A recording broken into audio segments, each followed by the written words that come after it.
People think that being a vampire is all about capes or chandeliers.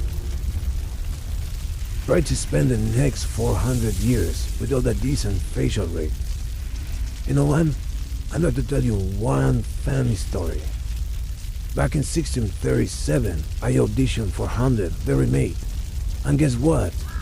He gave me the role about werewolves. Can you believe it? They said I was too pale and blah, blah, blah. But now, thanks to Revolution and this guy, Marlon, I have HD skin, real tall lip syncing, and a beautiful hairstyle. So, I guess immortality was worth the waiting. So if you want to check the process, now you need to see the full video. I dare you.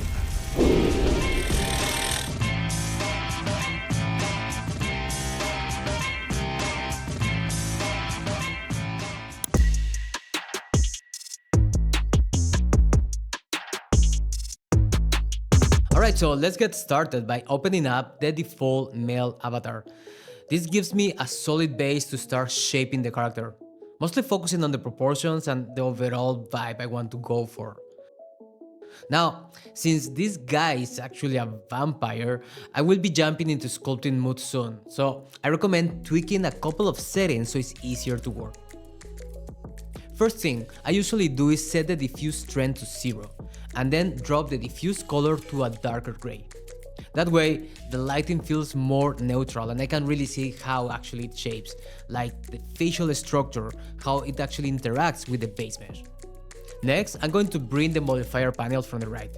Here's where actually the fun part starts. I'll begin tweaking the face and body to push it towards a more old-fashioned classic vampire look, something with a bit of edge and presence. And honestly, this is actually where CC5 shines. You already have a ton of morphs ready to go for pretty much every part of the character. Right now, I'm not really worrying about the final look, I'm just doing a rough pass to explore the shapes. Think of it like really sketching. I'm adjusting proportions, seeing what feels good, and slowly getting a base I'll later take into ZBrush for detailing.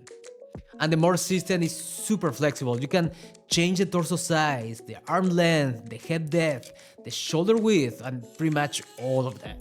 And the cool thing is that it updates in real time, so you are not stuck waiting and constantly refreshing the viewport. For the skin, since he's a vampire, I'm giving him a slightly bluish pale tone, kind of undead but still stylized. And instead of editing the textures directly, I just apply a diffuse color over right on top of the existing textures. It's fast, it's not destructive, and it gives me a clean visual when I'm working. That way, when I move this into ZBrush or any other app later on, I've already got a head start. No need to waste time fixing weird shading or mismatched skin tones. The whole point of using Revolution Character Creator 5 is to save time, really, and get something usable and fast. Okay, so it's time to move into ZBrush. So if it's the first time sending a character from CC5 to ZBrush, you will get prompted to choose which version of ZBrush you want to use. In my case, I have 2 versions installed, but since most of my custom brushes live in ZBrush 2022, that's the one I'll go with. Then you get the export options. You can choose to send just the model or include the textures or any other extras. For first project, I'm only focusing on the geometry, so I'm skipping all the textures and just exporting the raw meshes. Now that we're inside ZBrush, there is where the fun part starts. But first, there is one crucial thing you need to keep in mind. Do not change the topology of the character. Since we'll be bringing this back into Revolution Character Creator, the mesh needs to stay compatible with the skeleton and the skinning setup. So everything you sculpt needs to live within the existing topology. No Dynamesh, no remeshing, no crazy edits. This is especially useful when you're working with humanoids, like is this case, because the pipeline is already super well structured. At the beginning of any sculpt, I always start by focusing on proportions, no details. It's all about getting the main silhouette, the primary forms, and the overall rhythm of the body, and face to feel right. So I will really recommend you to don't jump into any extra level, just stay in level 1. Once that base is solid, then I slowly start introducing secondary forms. Things like the cheek volumes, the brow area, the nose shape, or early wrinkle placements. But again, that comes later. I don't waste time detailing a bad base. Something that I do a lot, and you see in pretty much all my videos, is working with placeholders. For example, I use my custom hairbrush, which you can grab for free on Gumroad, by the way, to quickly sketch out where I think the hair will go. This isn't final, but it helps me visualize the character better and make the smarter sculpting decisions early on. It also makes applying secondary and tertiary forms easier, because now the primary shapes already feels grounded and intentional. At this point, I usually jump into some quick polypaint. Nothing final again, just some rough tones and material passes to get a better visual feel for how the character might turn out. I do this because I want to see the character now. No wait until it's back into CC5 or Unreal Engine. The sooner you can visualize your final direction, the more confident your creative choice will be. Next up, I move into the eyebrows. For this guy, remember, he's sharp-tongued vampire. The brows are actually super important. I gave them a strong, spiky shape to add personality and direction on his expression.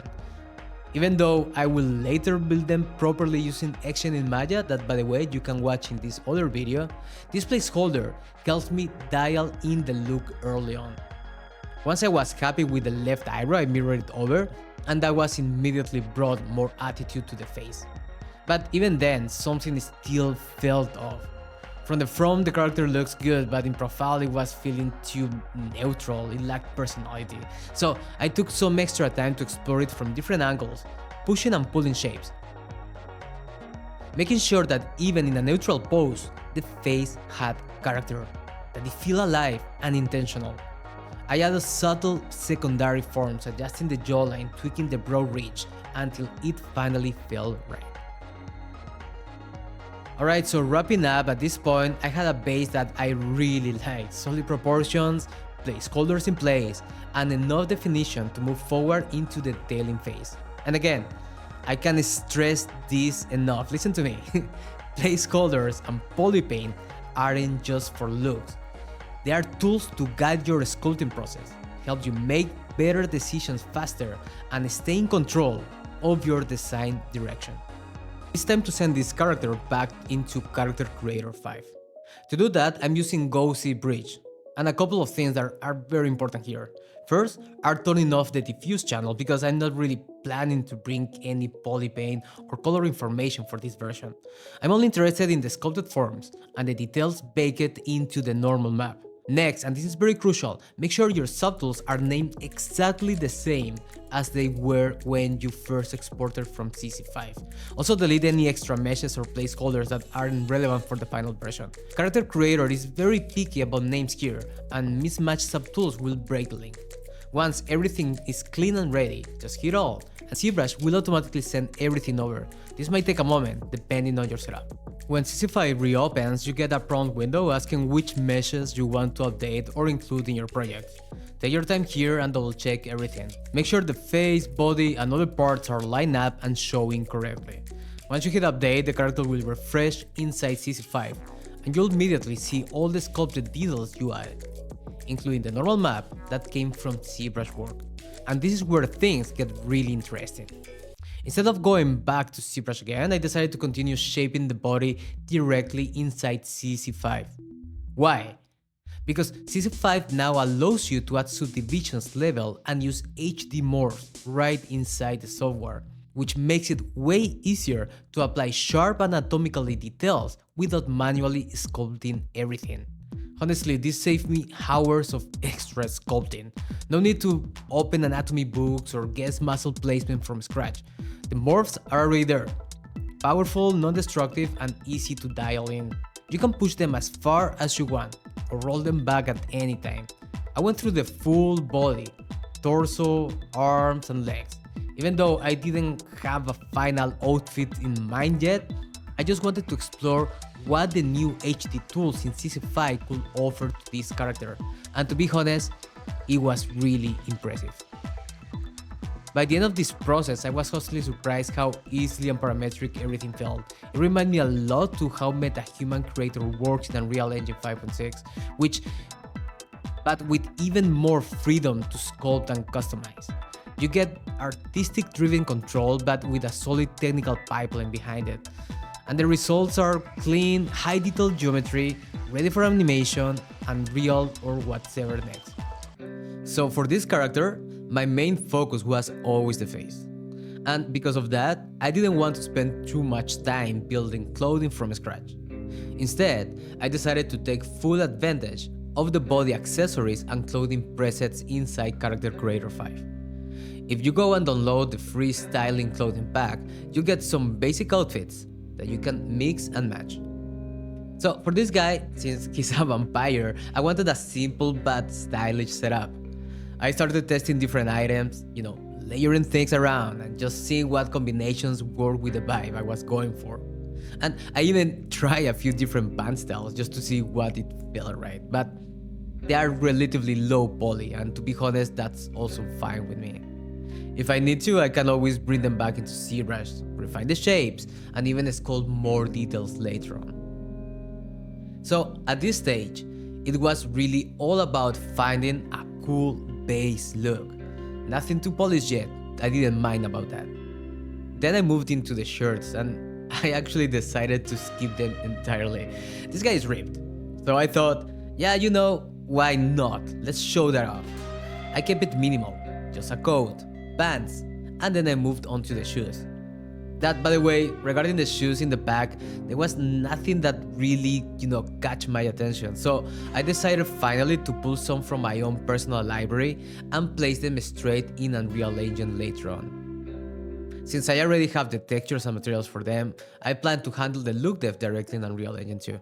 With the clothing setup ready, I used GoC to send everything back into ZBrush.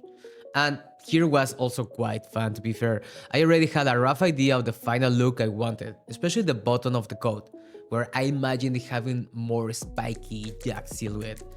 And again, he's a vampire. I wanted a little drama in the design too. And I didn't worry too much about things like UV stretching or topology stretching, because I knew the final shot will be a portrait focused on the face, showing the HD features. So most of the code wouldn't even be in frame. I just got fun sculpting, adding folds, breaking the symmetry, and giving the code some personality. And it's all about creating a look that feels unique and fitting to this character. I use my own clothing brushes to refine everything from all sides, making sure that the silhouette worked well from every single angle. At this stage, I moved into my favorite part of the process, and probably for any digital sculptor, that is adding high frequency details. For this, one of my go-to brush combos is using the clay brush alongside with the damp standard too. Every time I'm refining facial details, and sometimes even clothing, this combo just works perfect. I usually start by carving some lines with the damp standard too, and then just follow up with the clay brush to bulge certain areas and give volumes. It's a nice balance, and it lets me stay creative while sculpting those tertiary forms that make the character feel truly unique. Now, part of why I really wanted to go hard on the details here is to push CC's 5 new HD detailing feature, and I wanted to test how far I could take it. How well the normal maps and subdivided meshes will hold up once I brought the character into Unreal Engine, so I started pushing the shapes a bit further, getting into a more stylized look, adding wrinkles, surface breakups, and all that stuff.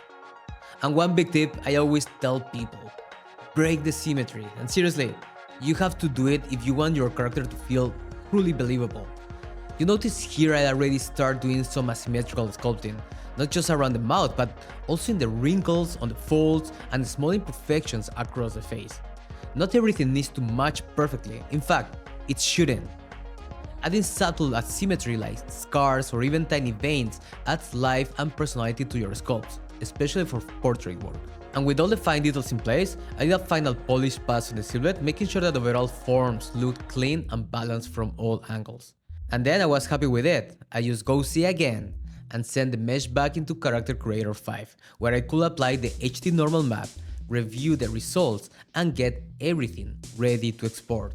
This was the final stage before moving into Unreal Engine, and seeing it all come together in real time was super satisfying. By the way, something that you should know is that you can tweak the displacement strength and your normal map straight in CC5. Just go into each texture slot and adjust the strength values to see what works best.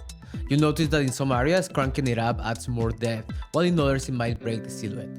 Now, if you want to test how the character behaves during animation, you can easily apply a motion animation. This gives you a quick preview on how the sculpt holds up once it starts moving. And in my case, when I applied the motion, I noticed some issues around the eyes, mostly a mesh overlapping. But I didn't want to come back all the way to ZBrush to fix that.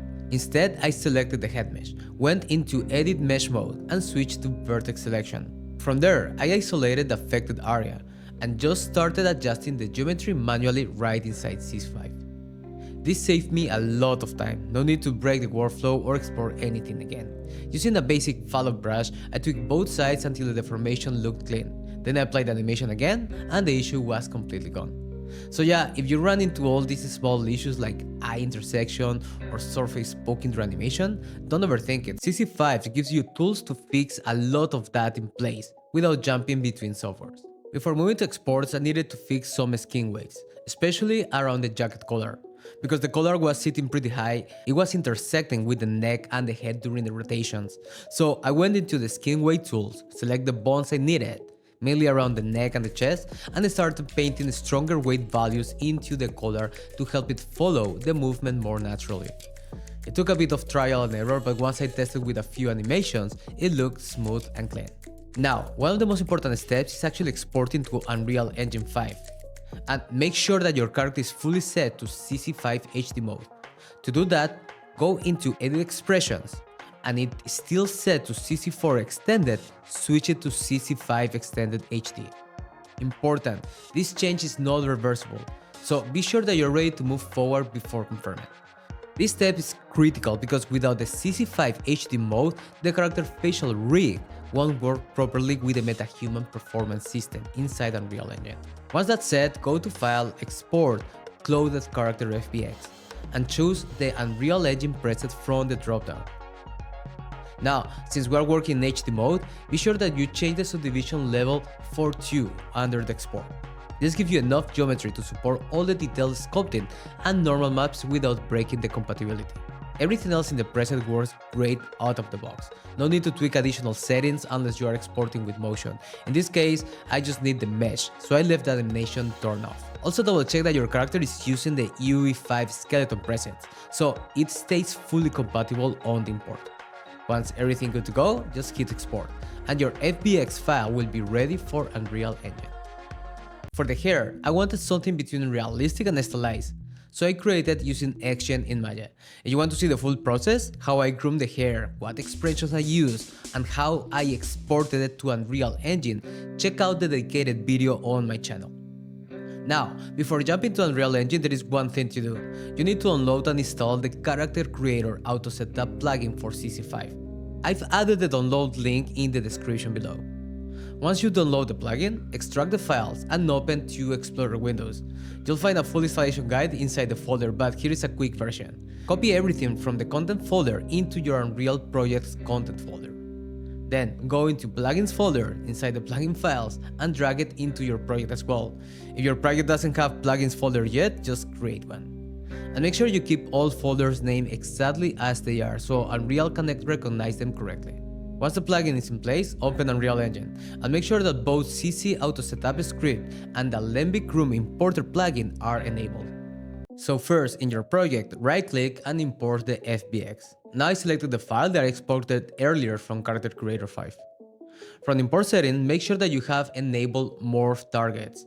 And that's super important because it brings in all the blend shapes we'll need for the facial animation. This part can take a bit of time depending on the mesh, so I speed it up here. Once the skeletal mesh is imported, you can check that all the morph targets are listed properly. But I did notice some small issues on the skin weights on the pants and also the code, but I'll show you how to fix that in a second.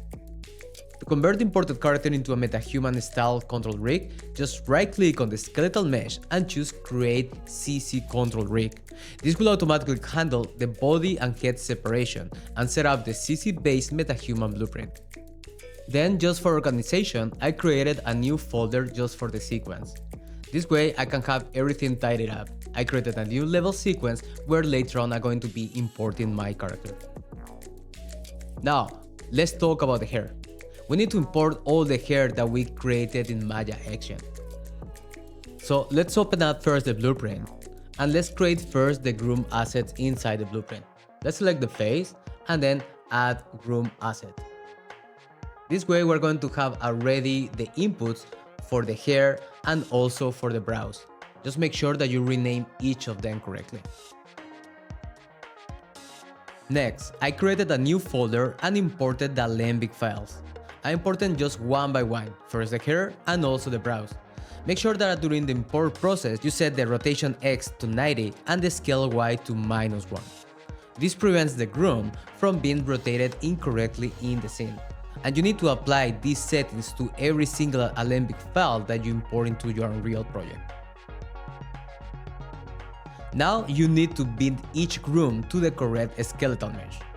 So let's right-click on the Alembic groom asset and choose Create Binding, and select the head skeletal mesh that was generated by the CC Auto Setup. Repeat the same step for the brows. The binding process is actually pretty important because if you don't do it, the hair won't follow along, so by the time you will be animating the character, the hair will just stay floating around. So make sure that you take your time and do the bindings. And once both are bound, head back to your blueprint and assign first the hair asset and then the hair binding asset. Now we're going to repeat exactly the same operation but for the brows. So let's select the brows. Now attach it to the groom asset and also let's do exactly the same thing for the binding asset. Once you have everything in place, you just need to compile and save. So now it's time to actually testing the character. So what I'm doing right now, I'm just dragging and dropping the character into the scene. But also something that I want to do is that I want already to give some shaders to the hair, because the default Alembic shader actually is not very good. So I will recommend you to use the Metahuman hair shader and apply it to both your hair and also for the brows. Now just click save, and what I'm going to do right now, I'm going to add to my level sequence as an actor the CC Metahuman rig. And what you're going to notice is that by default you have all the control rig already in place. And if I start moving it around, you're going to see that it performs pretty good. I was very surprised that it was so fast and easy to set this up. I didn't need to even know how Metahuman process worked. It was as simple as just export it from CC5 and from there just create auto rig, and automatically the whole plugin does the process for you. This makes CC5 a super powerful tool if you want custom characters that still play nicely with Unreal Engine's Metahuman tools. Now is the perfect time to enable physics on the hair. To do that, make sure that you turn both the Niagara simulation and the deformity simulation inside the groom settings. Also, under the Niagara solver, be sure to leave groom spring enabled. This helps to simulate the motion realistically. Now, something I noticed was actually right away. By default, the gravity vector on the Z-axis was too strong, and it made the hair just fall unnaturally. To fix that, I adjusted the gravity from the default value to a lower value, something around -100. This gave the hair a lighter and more stylized motion that worked better for this vampire character. For the eyes, I knew I wanted to push things a bit, so I used the Metahuman eye shader that comes by default. And it's actually super useful. You can tweak a bunch of things like the iris color multiplier or even the sclera at the end. Everything is already baked in, so you got full control without having to build it from scratch. Alright, now let's talk about how I set up the scene. I set up a single camera and set the focus point to a sphere that I located inside the head of this character. At this point, it's really about capturing the mood of the character. So first, I made sure that the framing felt solid, getting the Metahuman rig into place and adjusting so the pose worked nicely in the camera. Then I began testing a few expressions to see how much personality I could bring out. just playing around to see what might work later for animation. And this help is super valuable because it helps you to catch potential issues earlier before you start animating or lighting too heavily. As for the background, I used a Niagara fire effect from my library and gave it a red tint. The idea was to create a kind of castle on fire vibe, like the vampire is actually walking through chaos. It adds some dynamism to the shot, so it's not just static talking head, but a scene with more energy and atmosphere. Alright, so let's fix the body overlapping with the code. I tried a few different approaches, but the one that worked best for me was actually tweaking the skeletal mesh direct inside Unreal Engine. So inside the skeletal mesh editor, you have some built-in tools. I went into the form, vertex sculpt, and from there I started gently pushing the vertices on the code to reposition them. This helped eliminate the intersection with the underlying body mesh. And it's subtle adjustment but really effective. Now I'm not sure why exactly this issue showed up because back in Character Creator everything looked fine. But in Unreal I noticed overlap and the cleanest way to fix it was just to handle right inside the engine. And one important thing is that in this sculpting method, it works best when actually you are pushing vertex that belong to the same mesh. So you can have two separate meshes but will only grab from one of them. If they don't, or if they from different meshes, you need to be more careful and go item by item to avoid new artifacts. In my case, I fixed both the code overlap and the small issue near the knees as well. Once I was happy with the adjustment, I just hit accept and Unreal baked the changes directly into the skeletal mesh. And after that, everything was clean, no more clipping, and the vampire was fully ready with all those little issues sorted for good. Before jumping into animations, I realized that the code was actually pretty simple, and one of the reasons is because I was not applying any textures yet.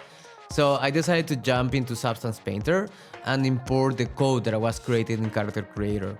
This way I could add a whole bunch of little details and make the code slightly more interesting.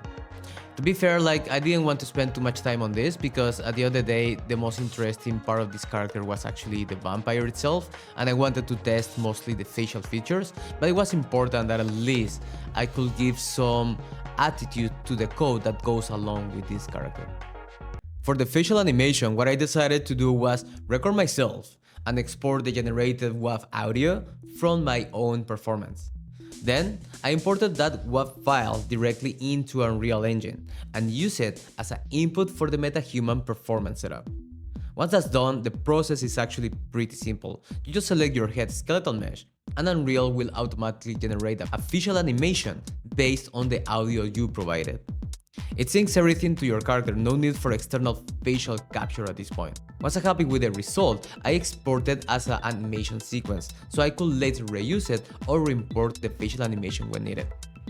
One important note is that I decided to disable head movement during this step, and that's because I wanted to preserve and reuse the original head motion from the mockup animation I had already set up.